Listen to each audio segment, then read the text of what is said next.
ಗೌಡ ವಿಷಗಂಟೆ ಗೌಡ ಎಲ್ಲಿದ್ಯಾ ಬಾ ಹೊರಗಡೆ. ಮುತ್ತು ಜನಗಳ ಕಣ್ಣಿನಲ್ಲಿ ಮಣ್ಣು ಉಕ್ಕಿ ಬಡವರ ಬೆವರಿನ ನೀ ಮೋಸದಿಂದ ಕುಡಿದು ಬಡವರ ಬಾಳನ್ನು ಕಣ್ಣೀರ ಕಡಲಲ್ಲಿ ನೂಕಿದ ಸ್ವಚ್ಛಿನ ಗೂಳಿಗಳೇ, ಎಲ್ಲಿದ್ದೀರಿ ಬನ್ನಿ ಹೊರಗಡೆ.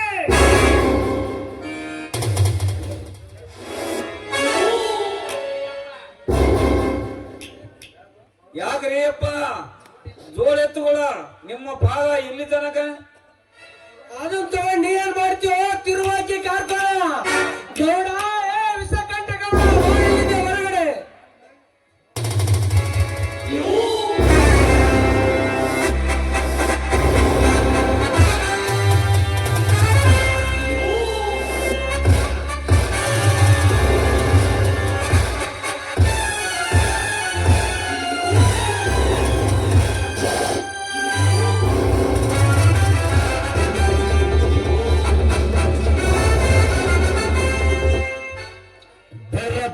ಬರಬೇಕು ಶಾಂತಿಪುರದ ಜೋಡು ಎತ್ತುಗಳ.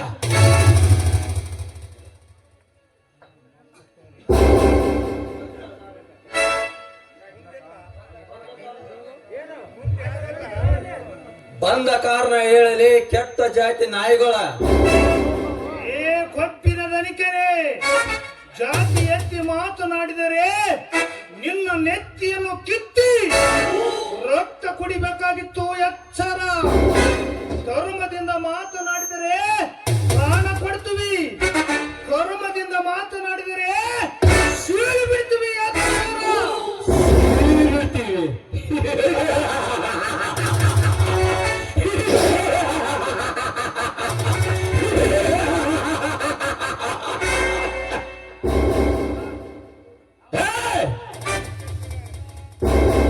ನಾವು ನಿಮ್ಮಂತ ಸೂರವೀರರ ಪ್ರಾಣ ಪಕ್ಷಿ ಹಾರಿಸುವ ಮೂರು ಲೋಕದ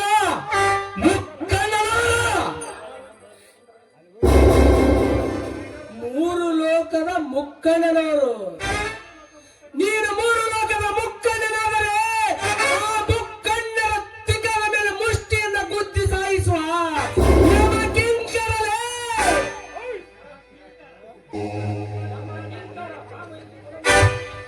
ಯಮ ಕಿಂಕರ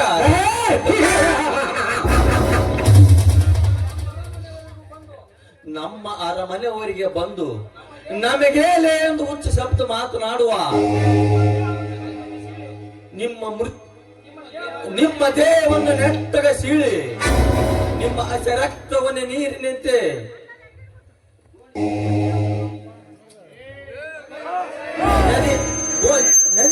ನದಿಯಲ್ಲಿ ಬಿಸಾಕಿ ಬರಬೇಕಾಗುತ್ತೆ ಎಚ್ಚರ. ವಿರಾಟ್, ನಮಗೆ ಎಚ್ಚರ ಹೇಳುವ ನಿನ್ನ ನ್ಯಾರಿಗೆಯನ್ನು ಈ ಕೊಟ್ಲಿಯಿಂದ ಕತ್ತರಿಸಿ ಹೊಲಿಗೆಯನ್ನು ಮಾಡಿಸುವೆ. ಈ ಸುತ್ತು 40 ಹಳ್ಳಿಗಳಲ್ಲಿ ಧರ್ಮದಿಂದ ನುಡಿಯೋದು ಬಿಟ್ಟು ಈ ಕರ್ಮವಂತ ಬಿಸಾಕುವೆ ಅಂಜಲದ ಹಣದ ಆಶೆಗೋಸ್ಕರ. ಅನ್ಯಾಯ ಅತ್ಯಾಚಾರ ಮಾಡುವ ನಿನ್ನ ಬಾಳು ನಾಯಿಗಿಂತ ಕೀಳು.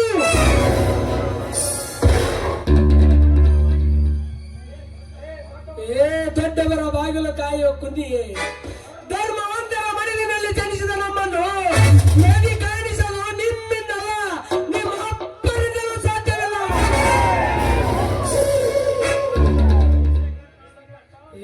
ವಿಷಕಂಠ ವಿರಾಟ್, ಈ ಸುತ್ತು 40 ಹಳ್ಳಿಗಳಲ್ಲಿ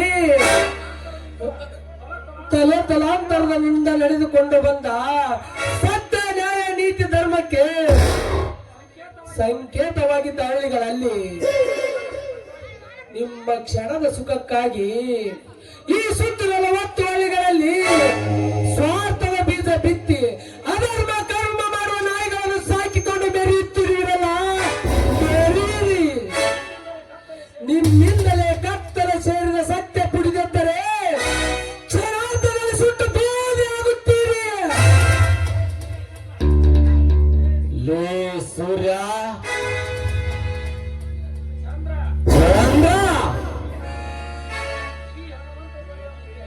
ಈ ಹಣವಂತ ದೊರೆಯನ ಮುಂದೆ ಸತ್ಯನ ನಡೆದ್ರೆ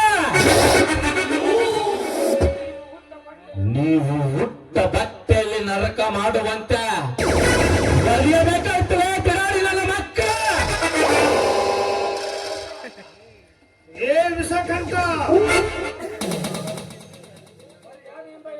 ಮರ್ಯಾದೆಯಿಂದ ಹೇಳು, ನನ್ನ ಅಣ್ಣನಿಗೆ ಎಷ್ಟು ಹಣ ಕೊಟ್ಟಿದ್ದು ಹೇಳಿದರೆ ಸರಿ.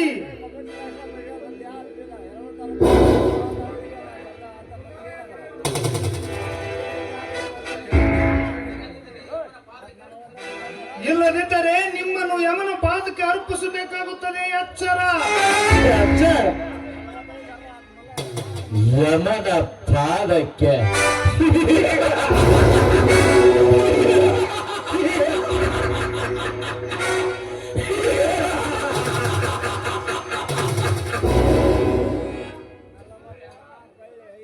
ಸೂರ್ಯ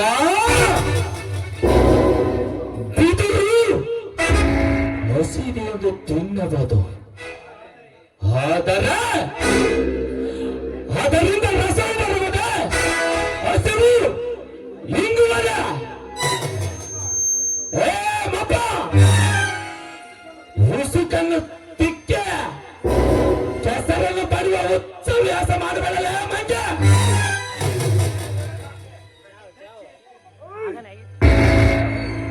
ದಕ್ಷ ಯಜ್ಞಕ್ಕೆ ಹರಿಬ್ರಹ್ಮ ಸಮೇತ ಬಂದರು.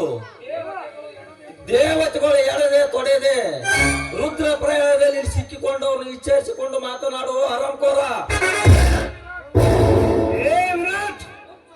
ಮುಚ್ಚು ಬಾಯಿಯ ರಾಕ್ಷಸ, ಕೊನೆಗೆ ಆ ದುರಹಂಕಾರಿ ದಕ್ಷನ ಗತಿ ಏನಾಯ್ತು ಎಂದು ಅರಿತಿರುವೆಯಲ್ಲ. ವಿಷಕಂಠ, ಕುಂಬಾರ ಗುಂಡಯ್ಯ ಮಾಡಿದ್ದು ಗಡಿಗಿ ಮಣ್ಣಿನಿಂದ ಹುಟ್ಟಿದರೂ ತಿರುಗಿ ಅದು ಪುನಃ ಮಣ್ಣಾಗಲು ಸಾಧ್ಯವೇ?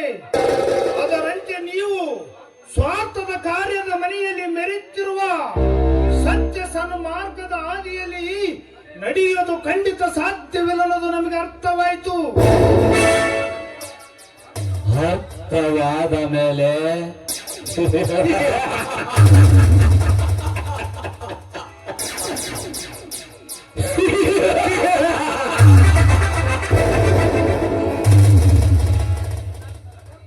ಅನರ್ಥರ ಮನೆಯಲ್ಲಿ ನಿಂತು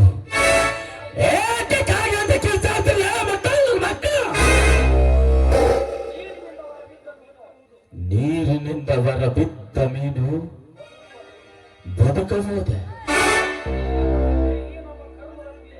ಅದರಂತೆ ಈ ನಮ್ಮ ಕರ್ಮದ ಗುಹೆಯಲ್ಲಿ ಸಿಕ್ಕಬಿದ್ದ ನೀವು ಇಲ್ಲಿಂದ ಬದುಕಿ ಹೋಗಲು ಸಾಧ್ಯವಿಲ್ಲ. ವಿಷಕಂಠ ಗೌಡ, ನೀನು ಕಾಣುವ ಕನಸು ನನಸು ಆಗಲು ಸಾಧ್ಯವೇ ಇಲ್ಲ. ಹಣದ ಮೋಹ ನಂಬಿದ ನೀನು ಮುಂದೆ ಅದರ ಪ್ರಾಯಚಿತ್ತ ಅನುಭವಿಸುವೆ. ಅಷ್ಟೇ ಅಲ್ಲ, ಅರಿವು 3 ದಿನ, ಮರುವು 6 ದಿನ. ಈ ಜಗವು ಜನನ ಮರಣ ರಹಿತ ಪರ ಬ್ರಹ್ಮ ಸ್ವರೂಪಿ ಮೂಲ. ಮತ್ತೆ ಅಂತ್ಯ ಶೂನ್ಯವಾದ ಮೇಲೆ ಅದರ ಅಂಚಿನಲ್ಲಿ ಇಂಚರವಾಗಿ ನಿಂತಿರುವ ಶಕ್ತಿ ಯಾವುದು ಬಲ್ಲಿರ ಮಂಗಗಳೇ? ಸೂರ್ಯ, ಇಲ್ಲಿ ಜಗದ್ಗುರುಗಳು ಜಗಗೋಷ್ಠಿ ಶಿವ ಅನುಭವ ನಡೆದಿಲ್ಲ. ಇಲ್ಲಿ ಪುರಾಣ ಓದುವ ಅವಶ್ಯಕತೆನೂ ಇಲ್ಲ.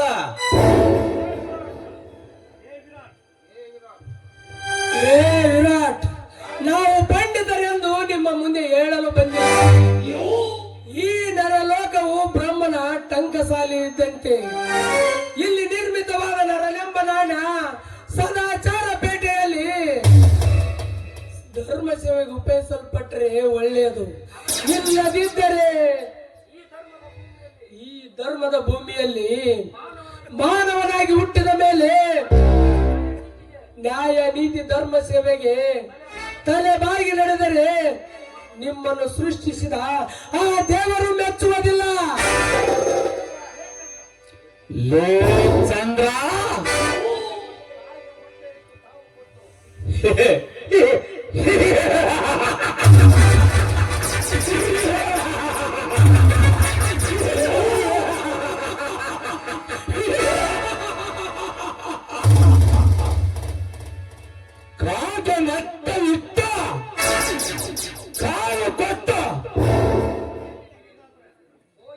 ಕೋಗಿಲೆ ಮರಿ ತಡೆದರು ಕಾಗೆ ಕೋಗಿಲೆ ಮರಿ ಆಗಲು ಸಾಧ್ಯ. ಮಳೆ ನೀರು ದಿನನಿತ್ಯ ಸುರಿದರು ಸುತ್ತುವಾದ ಮರ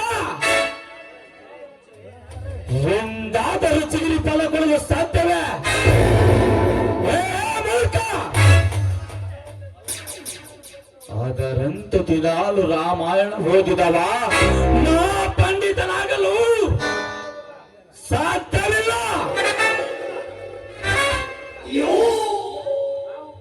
ನಾವು ಪಂಡಿತರೆಂದು ನಿಮ್ಮ ಮುಂದೆ ಹೇಳಲು ಬಂದಿಲ್ಲ. ಈ ನರಲೋಕವು ಬ್ರಹ್ಮನ ಟಂಕಸಾಲೆಯಂತೆ. ಇಲ್ಲಿ ನಿರ್ಮಿತವಾದ ನರನೆಂಬ ನಾಣ ಸದಾಚಾರ ಪೇಟೆಯಲ್ಲಿ ಧರ್ಮ ಸೇವೆಗೆ ಉಪಯೋಗಿಸಲ್ಪಟ್ಟರೆ ಒಳ್ಳೆಯದು, ಇಲ್ಲದಿದ್ದರೆ ಏ ಬೆಪ್ಪ ತಕ್ಕಡಿ, ನೀತಿ ಬೋಧನೆ ಪಾಠ ಮಾಡಿದ ಮಾತ್ರಕ್ಕೆ ನೀನೇನು ದೊಡ್ಡ ಜ್ಞಾನಿ ಆಗಲ್ಲ. ಏ ಸಕ್ಕಿನ ದನಿಕರೇ, ಅಜ್ಞಾನದ ಅಡವಿಯಲ್ಲಿ ನಿಮ್ಮ ಮದ ಏರಿದ ಮದ್ದಾನಿ ತಿರುಗುತ್ತದೆ. ಆ ಮದ ಏರಿದ ಮದ್ದಾನಿಗೆ ಜ್ಞಾನ ಎಂಬ ಅಂಕುಶದಿಂದ ಬುದ್ಧಿ ಕಲಿಸುವೆ.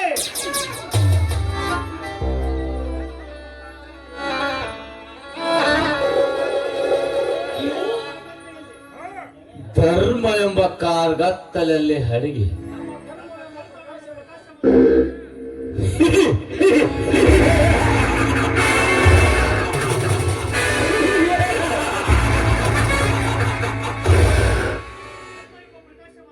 ನಮ್ಮ ಪ್ರಕಾಶವನ್ನು ನಿಂದಿಸುವ ಗೂಬ ಲೇ ಸುರ, ನಿಮ್ಮ ಭಾಷಣ ಮುಗೀತು ಅಥವಾ ಇಲ್ಲ?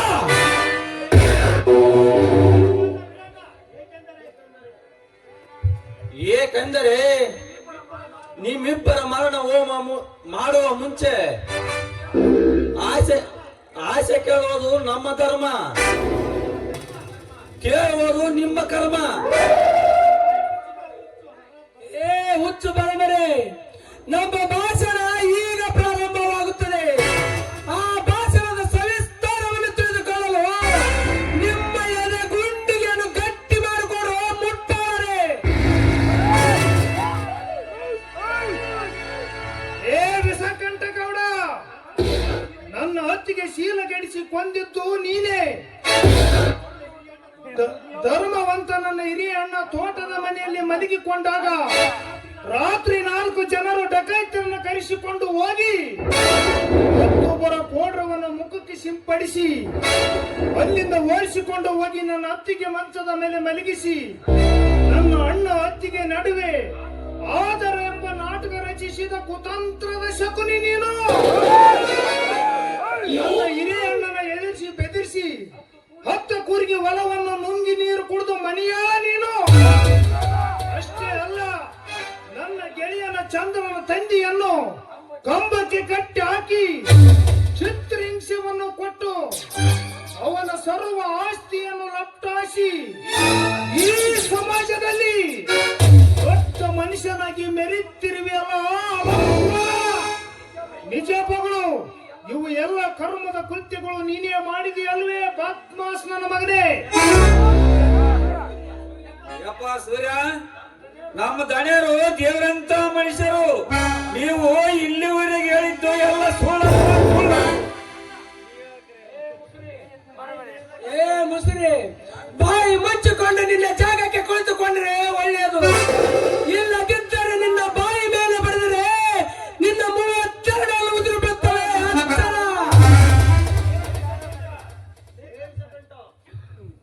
ಏ ಕೋತಿ ಮರೆ, ಕೈಯಲ್ಲಿ ಮಚ್ಚ ತೆಳಗೆ ಬಿಟ್ಟರೆ ಸರಿ, ಇಲ್ಲವಾದರೆ ಈ ಪಿಸ್ತೂಲ್ ಇರುವ ಗುಂಡುಗಳು ನಿನ್ನ ದೇಹದ ಒಳಗೆ ಸೇರ್ಬೇಕಾಗುತ್ತೆ. ಎಚ್ಚರ.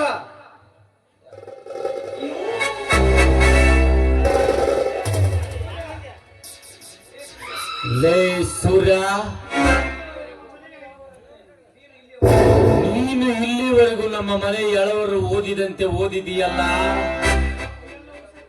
ಅವು ಎಲ್ಲವೂ ಸತ್ಯ.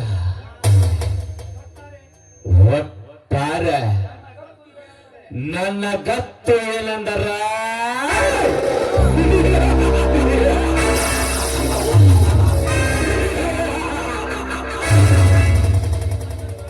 ನಿನ್ನ ಧರ್ಮ ತುಂಬಿದ ಮನ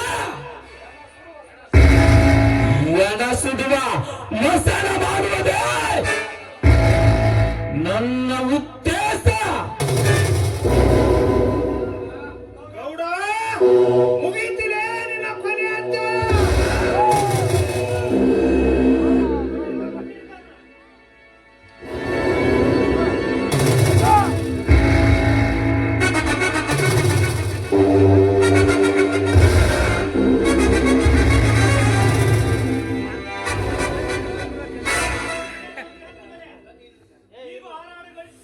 ಈಗ ಹಾರಾಡ್ಲಿ ಜೋಡು ಎತ್ತುಗಳ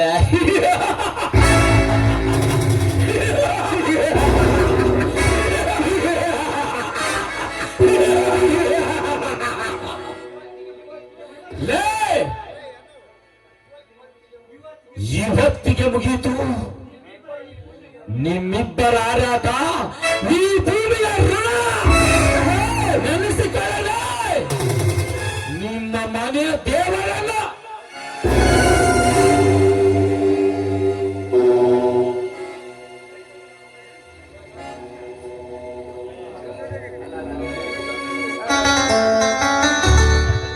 ವಿಷಕಂಠಗೌಡ, ಮೊದಲು ಈ ನಿನ್ನ ಪಿಸ್ತಕನ್ನು ಕೆಳಗೆ ಬಿಸಾಕು. ಈ ಊರಿಗೆ ದೊಡ್ಡ ಗೌಡನಂತೆ ಮೆರೆಯಬೇಡ.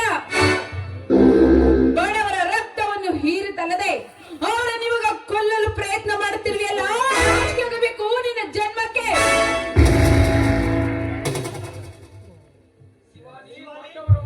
ಶಿವಾನಿ, ದೊಡ್ಡವರ ವಂಶದಲ್ಲಿ ಹುಟ್ಟಿ ದೊಡ್ಡರ ತರ ಮಾತನಾಡಬೇಡ. ಇಲ್ಲದಿದ್ದರೆ ತಂಗಿ ಎನ್ನುವುದನ್ನು ಮರೆತು ಒತ್ತು ಬುದ್ಧಿ ಕಲಿಸಬೇಕಾಗುತ್ತೆ. ಏ ಅಣ್ಣ, ಸಾಕು, ಬಾಯಿ ಮುಚ್ಚು. ಶ್ರೀಮಂತರ ರಕ್ತವನ್ನು ಹೀರಿದಲ್ಲದೆ ಇಂದು ಆ ಸಂಸಾರವನ್ನು ಬೀದಿ ಪಾಲು ಮಾಡಿ ಅದೆಷ್ಟೋ ಹೆಣ್ಣು ಮಕ್ಕಳನ್ನು ನಾಶ ಮಾಡಿದಲ್ಲದೆ ಇವರ ಮೇಲೆ ಇಂಥ ಹೀನ ಕೆಲಸ ಮಾಡುತ್ತಿರುವೆಯಲ್ಲ, ನಿನ್ನ ಅಣ್ಣನೆಂದು ಕರೆಯಲು ನನಗೆ ನಾಚಿಕೆ ಬರುತ್ತಿದೆ. ಶಿವಾನಿ, ಏನಿದು? ಏ, ಸಾಕು, ಬಾಯಿ ಮುಚ್ಚು. ನೋಡು, ನಮ್ಮ ಅಣ್ಣನ ಜೊತೆ ಬಿಟ್ಟು ಇಲ್ಲಿಂದ ಕಾಲು ಕೀಳು.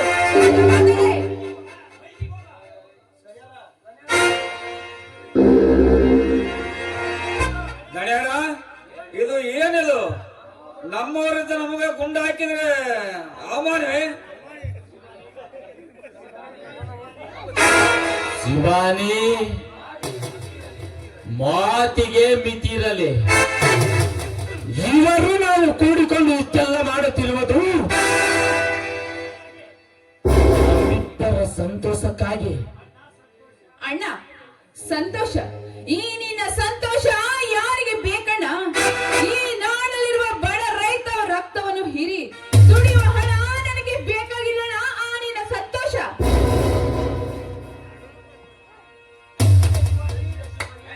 ಮೆಚ್ಚಿದೆ ಶಿವಾನಿ ನಿನ್ನ ನಿಸ್ವಾರ್ಥದ ಬುದ್ಧಿಗೆ. ಆದರೂ ಕೆಟ್ಟ ಸರ್ಪದ ರಕ್ತ ಹಂಚಿಕೊಂಡು ಹುಟ್ಟಿರೋದ್ರಿಂದ ನಿನ್ನನ್ನು ನಂಬಲು ಅಷ್ಟೊಂದು ಸುಲಭವಲ್ಲ. ಪ್ಲೀಸ್ ಸೂರ್ಯ, ನನ್ನ ಮಾತನ್ನು ಕೇಳಿ. ನನ್ನ ಅಣ್ಣ ರಕ್ತ ನನ್ನ ರಕ್ತ ಒಂದೇ ಇರಬಹುದು, ಆದ್ರೆ ನಮ್ಮಿಬ್ಬರ ಗುಣಗಳು ಮಾತ್ರ ಬೇರೆ ಬೇರೆ. ನಾನೇ ಇವರಿಗೆ ಬುದ್ಧಿ ಮಾತು ಹೇಳ್ತೀನಿ, ದಯವಿಟ್ಟು ನನ್ನನ್ನು ಅರ್ಥ ಮಾಡ್ಕೊಳ್ಳಿ ಸೂರ್ಯ. ನೋಡಿ, ನೀವು ಸುತ್ತಿ ಬೆಳೆಸಿ ಮಾತನಾಡಿದರೆ ನಿಮ್ಮ ಬಣ್ಣದ ನುಡಿಗಳಿಗೆ ಮಳ್ಳಾಗುವ ಮನುಷ್ಯರು ನಾವೆಂದು ತಿಳಿದಿರುವಿರಾ?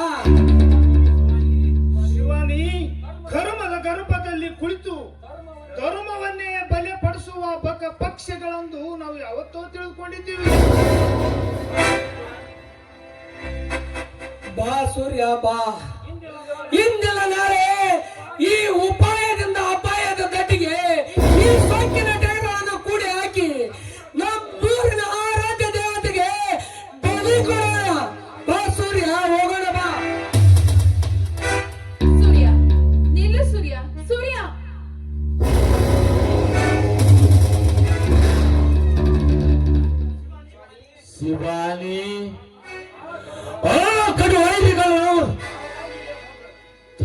ಹಾಗೆ ಬಂದು ನಾವು ನಿರ್ಮಿಸಿದ ಚಕ್ರದಲ್ಲಿ ಸಿಲುಕಿಕೊಂಡಿದ್ದವು.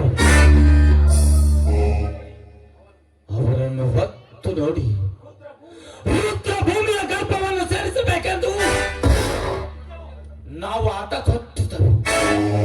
ಆದರೆ ಅದಕ್ಕೆ ನೀನು ಅಡ್ಡ ಬಂದು ನಮ್ಮ ಪ್ಲಾನ್ ಎಲ್ಲ ಹಾಳು ಮಾಡಿಬಿಟ್ಟೆ.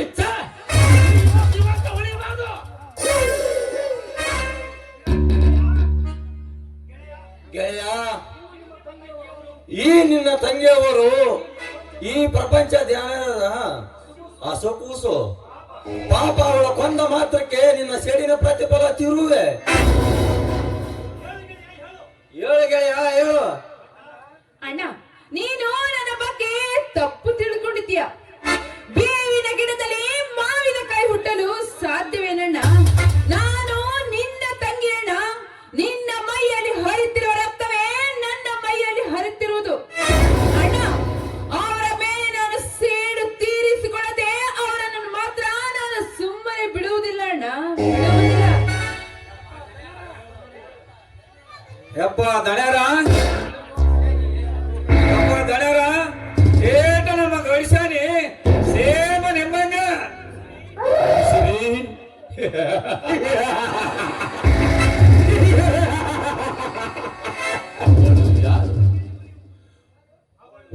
ಅವಳು ಯಾರು? ಹುಲಿ ಹೊಟ್ಟೆಯಲ್ಲಿ ಹುಟ್ಟಿದ ಹೆಣ್ಣವಳ. ಹುಲಿ ಯಾವತ್ತು ತನ್ನ ಕಲರ್ ತೋರ್ತಾನೆ ವಿನಾ ಇಲಿಯಂತೆ ಎದರಿ ಗೂಡು ಸಾರಿಕೊಳ್ಳುವುದಿಲ್ಲ. ತಂಗಿ, ಇನ್ನು ಕೆಲವು ದಿನಗಳಲ್ಲಿ ಆ ಸೂರ್ಯ ಚಂದ್ರರನ್ನು ಕರೆಸಿ ಎಡೆಗೆ ತುಂಬಿಸದಿದ್ದರೆ ನಾನು ನಿನ್ನ ಸೋದರನೇ ಅಲ್ಲ.